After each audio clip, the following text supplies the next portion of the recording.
Ini adalah Yudas Iskariot, sosok yang jiwanya hancur dilanda penyesalan setelah melakukan satu dosa yang tak termaafkan, mengkhianati gurunya sendiri, Yesus dari Nazaret. Semua bermula saat Yudas menerima 30 keping perak dari para imam Yahudi. Ia memberikan informasi tempat persembunyian Yesus dan para murid di Taman Getsemani. Malam itu juga, ia memimpin sekelompok prajurit, dan dengan sebuah ciuman di pipi Yesus, tanda pengkhianatan yang tak bisa dilupakan, ia menyerahkan sang guru kepada penguasa.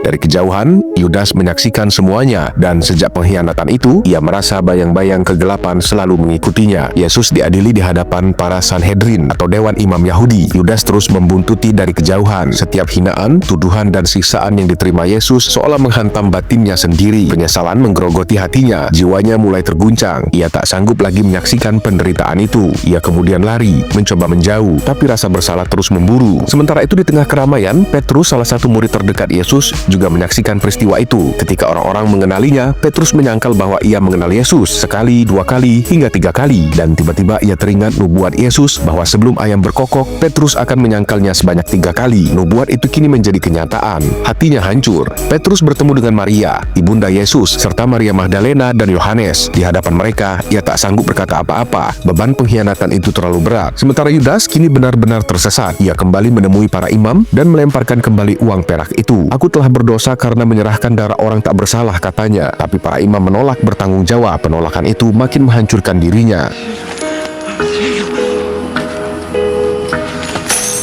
Dalam kondisi kacau, Yudas berkeliaran tanpa arah. 2 anak kecil mencoba mendekatinya, mungkin sekedar bermain, tapi Yudas mengusir mereka sambil berteriak, "Pergi setan!" Dan seketika di matanya, wajah anak-anak itu berubah menjadi menyeramkan. Ia panik, ketakutan, seolah dunia berbalik mengejarnya. Hingga fajar menyingsing, ia terus diikuti sekelompok anak yang mentertawakannya, mempermalukannya seperti orang gila. Pandangannya mulai kabur antara nyata dan delusi. Sosok misterius seperti bayang iblis terlihat mengawasi. Ketika ia menengok ke tanah, seekor domba mati tergeletak terikat tali. Semua seakan isyarat akan akhir hidupnya. Dan di suatu pagi yang sunyi, ia menatap kosong ke arah kota suci itu. Tak ada lagi yang tersisa. Ia mengambil seutas tali dan mengakhiri hidupnya di pohon itu.